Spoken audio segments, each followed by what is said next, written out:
जंग इजराइल और हमास के बीच है, तो फिर गाजा पट्टी के पश्चिम में फैले भूमध्य सागर में अमेरिका का जंगी बेड़ा क्या कर रहा है?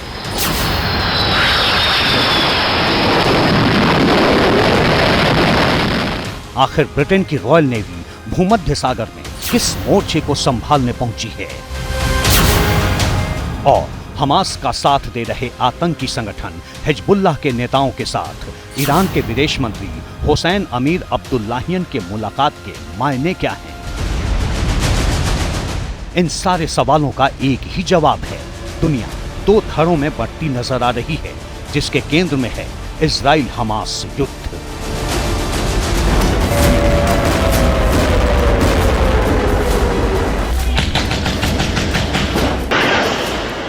ये इजराइल और फिलिस्तीन के समर्थन में वैश्विक गोलबंदी की शुरुआत की तस्वीर है। पहली तस्वीर अमेरिका के रक्षा मंत्री लॉयड ऑस्टिन और इजरायली प्रधानमंत्री बेंजामिन नेतन्याहू की तेल अवीव में हुई मुलाकात की है, जबकि दूसरी तस्वीर में ईरान के विदेश मंत्री हुसैन अमीर अब्दुल्लाहियन लेबनान की राजधानी बेरूत में आतंकी संगठन हिजबुल्लाह और इस्लामिक जिहाद के नेताओं के साथ हैं। खास बात यह है कि दोनों ही मुलाकातें एक ही दिन यानी शुक्रवार को हुई, जिससे यह साफ हो गया है कि फिलिस्तीन के समर्थन में ईरान खुलकर सामने आ गया है और अमेरिका पहले से ही इजराइल के समर्थन में था। गौर करने वाली बात यह है कि ईरान के विदेश मंत्री का लेबनान दौरा अमेरिका के विदेश मंत्री एंटनी ब्लिंकन के इजराइल दौरे के ठीक बाद हुआ, जो इस बात का इशारा है कि अब तक पर्दे के पीछे से हिजबुल्लाह और हमास का सपोर्ट करने वाला ईरान अब फ्रंट फुट पर आ चुका है।